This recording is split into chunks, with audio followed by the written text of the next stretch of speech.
Les réponses sans tabou, l'émission qui ouvre le débat sur l'avenir de la communauté juive, présentée par Rafi Marciano sur Judaïk FM.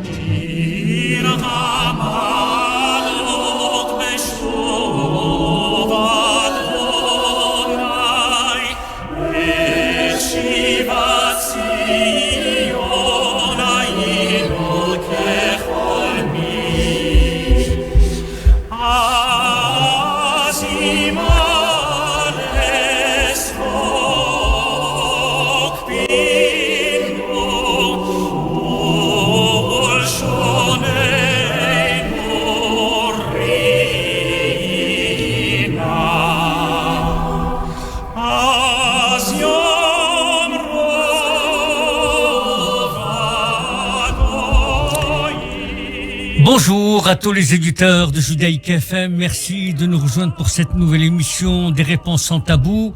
Gilles Bernheim, monsieur le grand rabbin, bonjour. Bonjour. Cette musique? Écoutez, le temps n'est pas passé depuis la dernière fois où je l'ai écouté et chanté à la synagogue de la Victoire dimanche dernier. Alors, précisément, dimanche dernier s'est déroulé, monsieur le grand rabbin, dans la grande synagogue de la Victoire, une cérémonie pour l'installation de la rabbinite Joël Bernheim et vous-même en Israël. C'était d'abord un public très nombreux dans la synagogue parce que très peu de nombre, mais c'était une grande synagogue et le public, les conditions sanitaires ne le permettaient pas. Des dizaines de fidèles ont pu suivre en direct la cérémonie, d'ailleurs sur YouTube et sur le Zoom. Et c'était un moment de très forte émotion. Quel était votre sentiment quand vous avez vu toutes ces interventions, tout ce public? Après, on parlera de votre vie et de votre itinéraire. Je devrais d'abord dire dans quel état nous étions en quittant la cérémonie lorsque nous sommes rentrés de la synagogue de la Victoire à notre domicile. On était passablement étourdis. Vous savez, quand vous êtes au centre du jeu, centre du cercle, pendant environ 3 heures, et qu'on parle de vous, que ce soit ma femme, de ma famille ou de moi-même, il arrive un moment où on se demande si c'est bien de soi qu'il est question. Si c'est bien de moi dont on parle ou de Joël, ma femme, que l'on parle. Parce que il arrive que beaucoup, ça soit un peu trop. C'est-à-dire beaucoup de mots sur soi, ça donne l'impression qu'on parle trop de notre personne. On n'est pas tellement habitué à cela. Et c'est normal. Et puis, les gens qui attendent qu'on fasse des compliments sur eux, à mon avis, ce sont des gens qui seront vite malheureux. Donc ça c'était une chose un peu étourdie, un peu, comment dire, voilà, un peu désorienté, c'est le mot que je cherchais, un peu désorienté. Le lendemain matin ça allait mieux, et puis je ne cacherai pas que ça a été un moment très heureux pour Joël et pour moi. Très heureux pour 2 raisons. La première, c'est parce que nous étions entourés de vrais amis. Il y avait des limites en nombre dans la synagogue pour des raisons sanitaires que nous savons. Beaucoup de gens l'ont suivi par Zoom. Mais très heureux parce que nous avons trouvé des amis, de vrais amis. Et ce que j'entends par amis, ce sont les amis qui, dans les bons et mauvais moments de la vie, partagent les mêmes valeurs que vous, vous accompagnent, vous pouvez les accompagner, vous êtes sûr de ce qu'ils sont, de ce qu'ils représentent, et il y a une vraie fidélité. Et puis la deuxième raison, c'est que c'est une cérémonie qui était organisée par notre fils Elia, aidé par des administrateurs de la commission administrative de la synagogue de la Victoire et son rabbin, que nous remercions très vivement.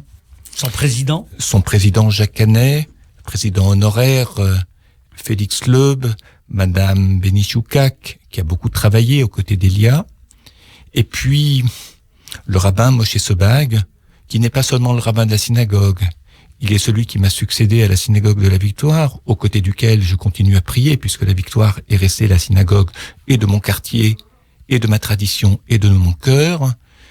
Le rabbin Sobag est un ami. Ce n'est pas simplement un rabbin successeur. Et nous nous sommes toujours parfaitement, non seulement respectés, mais surtout bien entendus. Et de fait, ce qui était heureux pour moi, c'est que cette cérémonie était tout autant consacrée à ma femme qu'à moi, ou à moi qu'à ma femme. C'est pas parce qu'on forme un couple que cela va de soi. Joël a sa vie, a sa créativité, son intelligence, son apport à la vie communautaire, au judaïsme, et j'ai la mienne. Il y a bien évidemment non seulement des convergences, mais des choses que nous faisons ensemble, et d'autres choses où elle est, garante de son seul mérite. Et j'ai apprécié beaucoup que l'organisation de cette soirée se soit faite à 50% pour elle et 50% pour moi. Et je dois dire une chose, un père... C'est un fait tellement rare. Un père peut être jaloux de beaucoup de choses, sauf de ses enfants et de son épouse. Et je dirais un rabbin ne doit jamais être jaloux de ses élèves. Après ça, tout va bien. Et ça, alors, c'était, monsieur le grand rabbin, on va survoler votre place, votre rôle durant ces 40 dernières années. Alors d'abord, c'était un moment de très forte émotion pour nous tous, parce que, comme vous parliez de la rabbinite et de vous-même, vous représentez un couple qui aura marqué son temps. Vos actions, votre amour pour votre communauté, vos réalisations multiples, la richesse de vos interventions dans tout le domaine nous ont apporté, nous ont enrichi dans la communauté. Et à cette occasion, d'ailleurs, vous avez raison de le dire, le premier acte de la présence du grand rabbin de France, Chaim Corsia, c'était à travers un vibrant hommage au couple Bernheim. Il a remis le prix à la première fois à une rabbinite. Je dois partager avec vous et nos auditeurs un ressenti qui a été celui de Joël, ma femme et moi-même. D'abord, le grand rabbin de France, Chaim Corsia, a très bien parlé. Des mots justes. Quand il fallait, ce sur quoi il fallait et là où il fallait. Quand j'entends par bien parler, c'est-à-dire au travers lorsqu'on fait des louanges, on exprime des louanges sur une personne, ce n'est pas que la personne que l'on élève, c'est aussi ce qu'elle représente comme système de valeurs, voire des institutions qui s'attachent à la même chose, voire d'autres personnes qui contribuent à l'accomplissement des projets et en l'occurrence de Joël. Et je pense tout particulièrement, parmi d'autres choses, au Beth Midrash Lenashim qu'elle a créé de ses mains, qui est une activité pour elle à mi-temps dans sa vie, et qui par ailleurs est bénévole et à côté de son activité professionnelle, activité qui est un plein temps. Et j'ajouterais, il y a un autre plein temps, c'est la vie familiale, c'est la gestion de la maison, c'est faire tout ce que l'on sait dans une famille normalement constituée.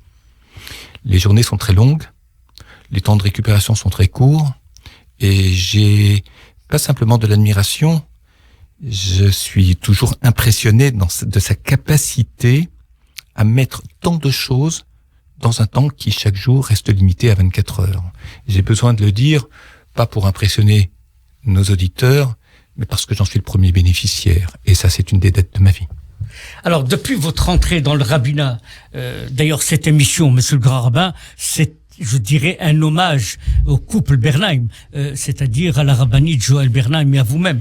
Si ça n'avait pas été un hommage au couple, je ne suis pas sûr que je serais venu au studio. Très bien.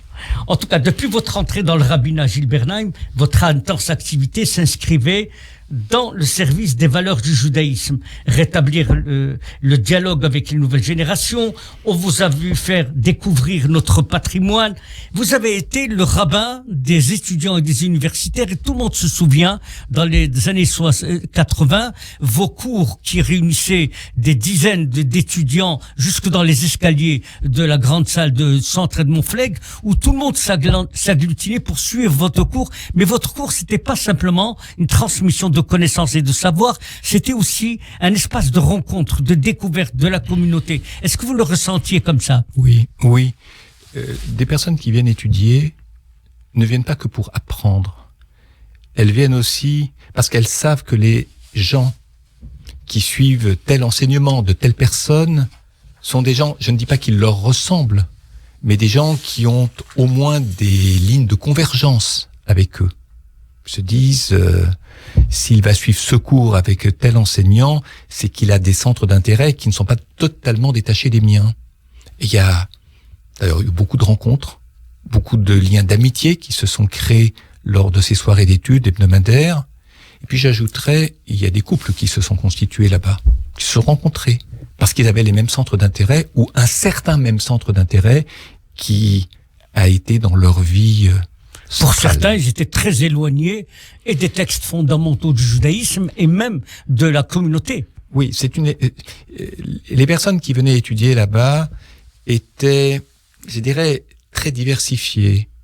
Il y avait des juifs très pratiquants qui recherchaient, qui peut-être n'étaient pas, qui étaient en attente de quelque chose qu'ils ne trouvaient pas dans le type d'enseignement qu'ils suivaient ailleurs. Et chacun a sa spécificité, d'autres comme moi-même, ou moi-même comme d'autres.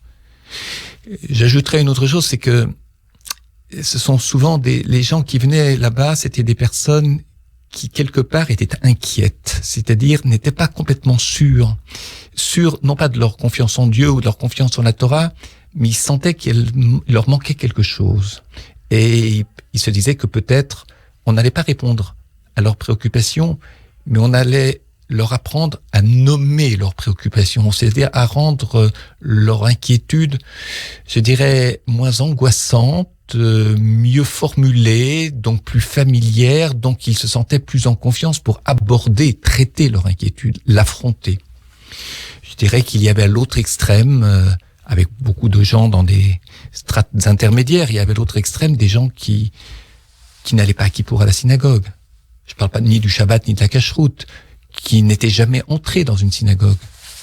Et de fait, c'était un lieu de rencontre formidable pendant nombre d'années, globalement entre 1985, je parle du Centre Flegg maintenant, et à peu près l'an 2000. Et puis ensuite, ça s'est transféré à la synagogue de la Victoire, parce que Flegg fermait, et que la Victoire était aussi ma communauté, professionnellement, et communauté de cœur.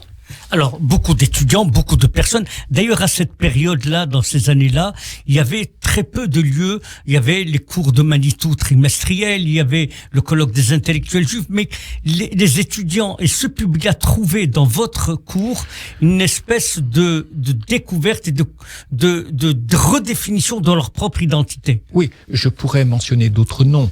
C'était mon activité professionnelle, donc je pouvais disposer de beaucoup de temps, de ressources, de temps de préparation pour les cours. Il n'y avait pas que le cours du jeudi soir, il y en avait d'autres, il y en avait dans les grandes écoles, il y en avait dans certaines universités. Puis, il n'y a pas que l'étude. Il y a aussi le vécu en commun. Faire des Shabbats ensemble. Et ce qu'on appelle des week-ends étudiants. Inviter le Shabbat. Et le Shabbat, c'était un petit hôtel, notre maison, notre appartement. C'est-à-dire, jamais le vendredi soir, ou rarement le vendredi soir, parce que c'était, lorsqu'on a eu des enfants, le vendredi soir est réservé aux enfants.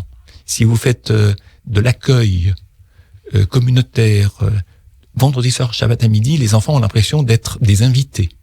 C'est-à-dire d'être dans une auberge où il y a trop de monde et ils n'ont plus de contact avec les parents. Donc le vendredi soir, c'était les enfants et le Shabbat à midi, c'était les invités. Donc voilà, parce que le vécu du Shabbat, c'est à table, c'est dans l'étude, c'est dans les chants, c'est dans la perception que l'on a d'une famille juive avec des parents, des enfants qui étudient, qui transmettent, qui jouent ensemble. Maintenant, je dirais encore une autre chose, une dernière chose, c'est que cette période-là a été très féconde pour moi, dans la mesure où elle m'obligeait et m'a permis de beaucoup travailler. Je ne parle pas de travailler en termes maintenant de choses faites avec d'autres. D'abord, pour enseigner, il faut préparer. Donc de découvrir beaucoup de livres, de préparer des cours, de prendre beaucoup de notes, de manière à, je dirais, changer le niveau de mes ressources. Lorsqu'on a fini ses études et qu'on commence à exercer, on n'est qu'au tout début et la pratique vous oblige à formuler les préoccupations de manière autre. La pratique, c'est-à-dire l'enseignement, autre que ce que l'on a appris dans les livres lorsqu'on est étudiant. Et ça a été une période très heureuse, très féconde. J'ai eu beaucoup de chance. J'ai eu beaucoup de chance dans la vie. J'ai eu des moments difficiles et des moments très heureux. Les uns comme les autres comptent. Mais j'ai eu beaucoup de chance parce que même lorsqu'il y a eu des moments difficiles, ils ont toujours été accompagnés et suivis de moments différents qui permettaient de rebondir, de se reconstruire, de réussir ce qui avait échoué, etc. Et je pense que lorsqu'on est honnête et que l'on est complet, on a conscience de ses manques et on n'a pas peur de les afficher. Cacher ses manques, c'est une manière de se croire complet, c'est-à-dire excellent, et Dieu sait qu'on ne l'est pas. Ça, c'était je dirais, j'ai eu une belle vie professionnelle à Paris, tout au long de ces années. Alors, vous avez été rabbin des étudiants universitaires, cette période qui était très riche, très féconde, comme vous dites, très créatrice d'ailleurs, mais vous avez été aussi un rabbin très discret sur des actions que vous meniez presque clandestinement, notamment je pense aux malades du sida, où vous alliez rencontrer les malades eux-mêmes, réconforter les familles, et vous ne manquiez jamais les rendez-vous, et vous disiez toujours à votre fils Elia, si tu promets à un malade de venir mardi d'après, il faut absolument être là parce que c'est très important. Cette idée du rabbin qui s'occupe de la détresse et de la solitude, c'était inné chez vous? Je ne sais pas répondre à cette question, à savoir qu'est-ce qui était à l'origine. Vous mentionnez d'abord, vous employez le terme de discrétion. Ce n'est pas qu'une question d'éducation, ce n'est pas une question de timidité, c'est tout à fait autre chose. Parce que quand vous êtes discret sur certaines choses, alors dans les moments très médiatiques, vous avez des gens qui vous disent « il est discret », il est taiseux, il est froid, il est distant, etc. C'est amusant c'est pas amusant à entendre, mais c'est amusant comme mode de raisonnement. Quand vous vous occupez de malades du sida, vous faites ce que vous pouvez faire avec eux et à côté d'eux. Mais je rappelle, et c'est pas seulement valable pour les malades du sida, c'est aussi valable pour l'enseignement. Il ne m'appartient pas d'exposer sur la place publique qui ont été les étudiants qui ont étudié avec moi. C'est pas un objet médiatique, la personne qui étudie. Parce qu'évidemment, quand vous avez des gens dont le nom est connu ou reconnu dans la société, vous pouvez aisément vous enorgueillir du fait de voir quelqu'un comme lui ou comme elle. Des ministres. Etc. Peu importe. Et donc, de fait, vous en servez pour vous élever vous-même. Et il y a une chose que l'on doit apprendre très tôt. C'est lorsqu'on enseigne la Torah, ce que l'on sert, c'est le livre. C'est le texte. C'est la Torah. On ne se sert pas de la Torah, même si on est intelligent, pour se servir soi-même, pour s'élever soi-même. C'est un principe de base. Je prétends pas comparer des choses qui ne sont pas comparables, mais lorsqu'on dit que Moshe Rabbeinu est le plus anave, le plus modeste de tous les hommes, c'est pas qu'il fait de la fausse modestie. C'est parce qu'il s'efface devant la parole divine pour la valoriser. Et donc, vous n'avez pas à dire des choses qui n'ont pas lieu d'être exposés sur la place publique. Autrement dit, les malades du sida ont leur misère, leur malheur, leur souffrance, leur famille, tout autant, et parfois même plus. C'est quelque chose qui ne se raconte pas. J'ai presque envie de dire, c'est comme un médecin. Il y a un secret professionnel. Un médecin ne dit pas qui sont ses patients. Il fait son travail le mieux possible, que ses patients parlent de lui. Très bien, s'ils sont contents de lui. Que des étudiants parlent de vous, ils en sont heureux, ils en ont bénéficié, parfois ils vous le disent ou ils le disent sur la place publique, c'est leur affaire, mais ce n'est pas la mienne. Et ça, c'est la conduite, c'est une posture que l'on a en tant qu'enseignant. On sert le livre, et le livre, vous le savez, c'est le livre qu'Akadosh Baruch Hu a écrit, le texte biblique. On ne sert pas une œuvre que l'on a soi-même produite. L'acte créateur, il vient d'ailleurs, on est les serviteurs de cette parole. Alors, s'il n'y a pas un minimum de discrétion, si on s'expose avec un vocabulaire outrancier pour parler de soi, ou etc., non. Alors on n'est plus dans la Torah, on est dans une culture religieuse peut-être, mais on peut aussi faire de la Torah une forme d'idole, pardonnez-moi. On risque de faire de la Torah une sorte d'idole.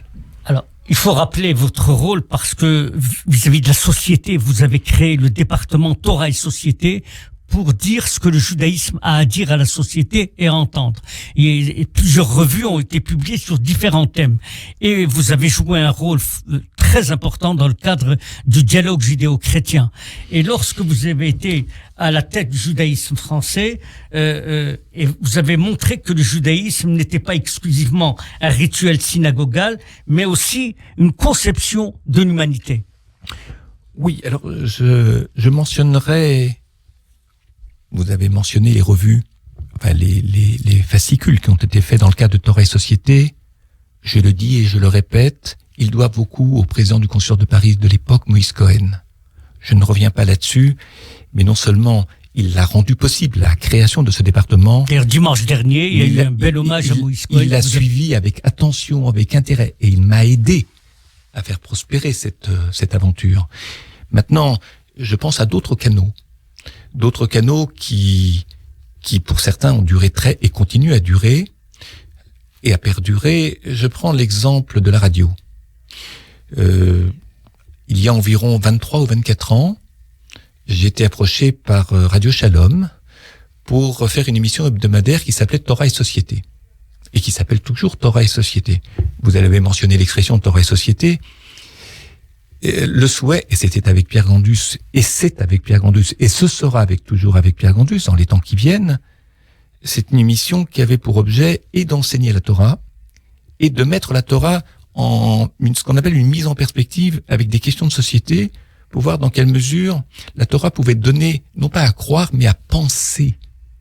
Donner à penser, c'est-à-dire faire réfléchir la société, et comment la compréhension des problèmes de société peuvent éclairer de nouvelles questions que l'on se pose et que l'on pose à la tradition, et à partir de là, la société peut vous aider à enrichir votre réflexion sur la tradition rabbinique. Je dis cela parce que ces émissions avec Pierre Gandus, qui durent depuis plus de 23 ans, m'ont permis, et je dirais presque m'ont obligé au départ, à utiliser ce que l'on appelle des structures de langage, un vocabulaire plus simple que celui que l'on emploie lors de l'enseignement devant des gens qui ont une certaine culture. Parce que quand vous parlez à la radio, vous savez pas qui vous écoute.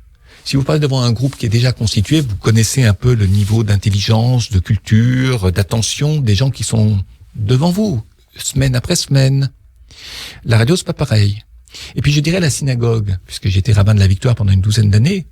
Quand vous êtes à la synagogue, vous n'êtes pas devant des groupes d'étudiants ou d'universitaires. Vous avez rappelé l'amour que vous aviez pour cette communauté de la grande synagogue de la Victoire. C'est pas de l'amour que j'ai eu, c'est de l'amour que j'ai et que je garderai.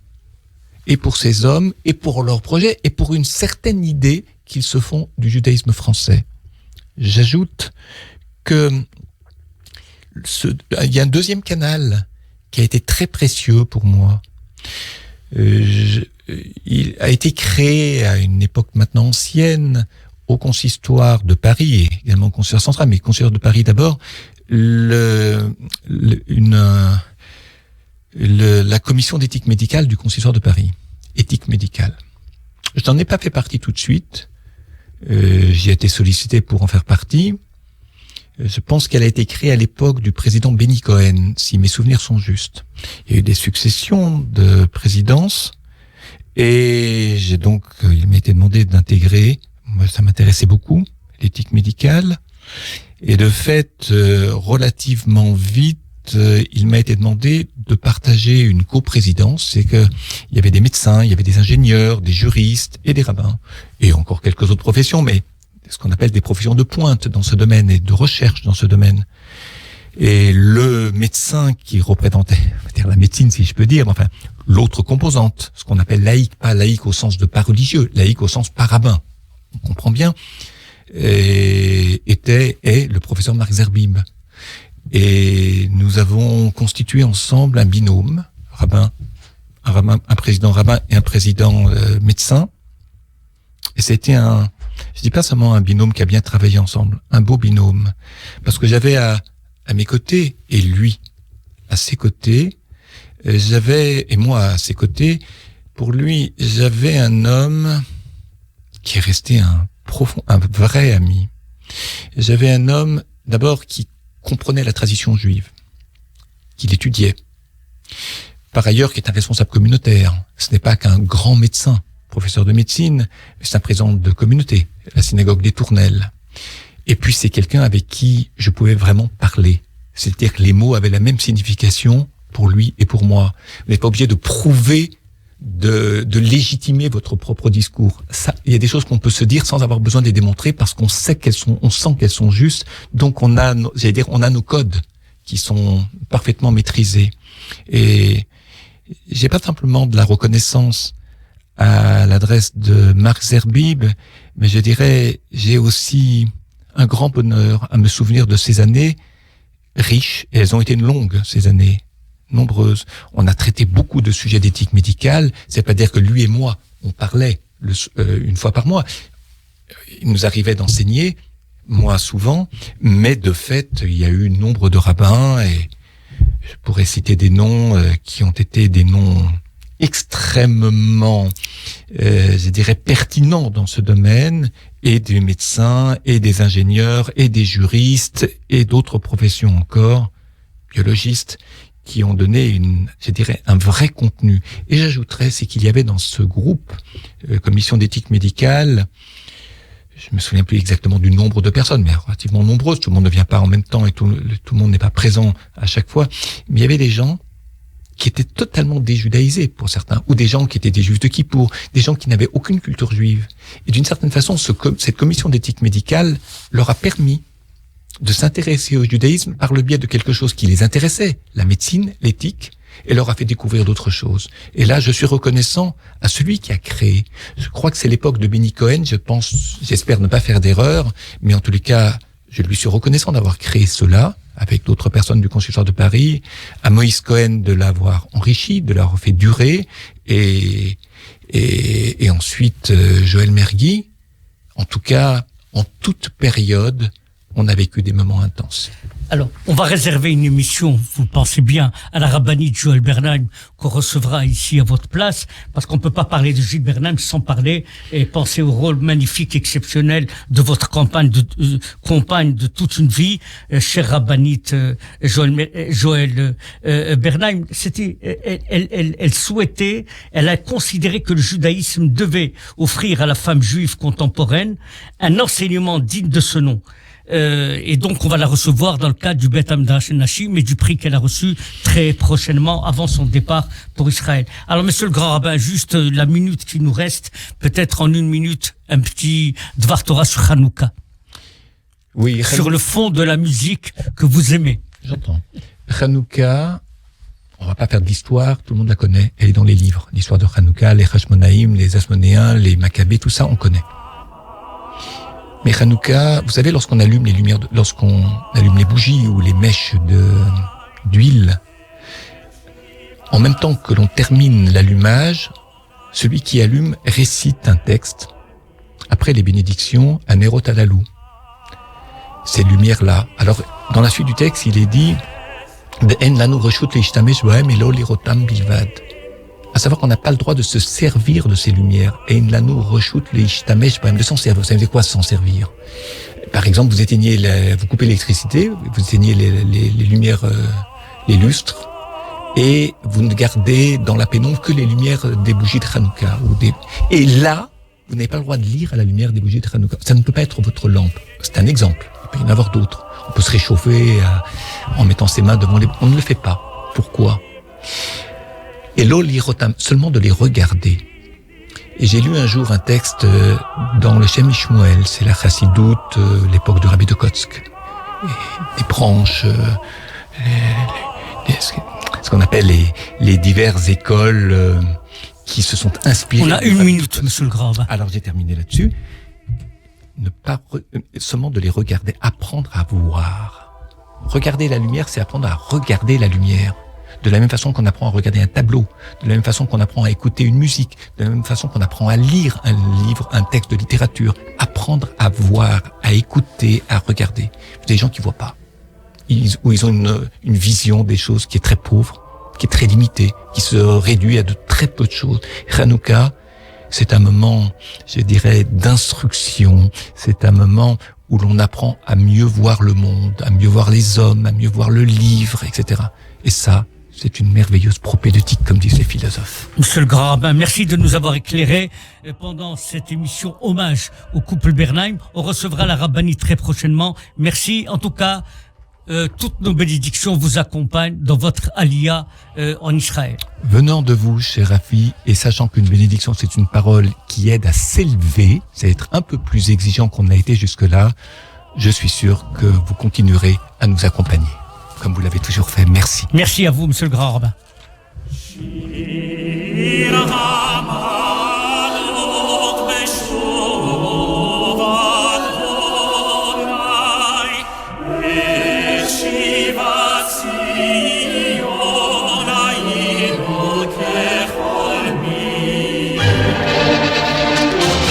Les réponses sans tabou, l'émission qui ouvre le débat sur l'avenir de la communauté juive, présentée par Rafi Marciano sur Judaïque FM.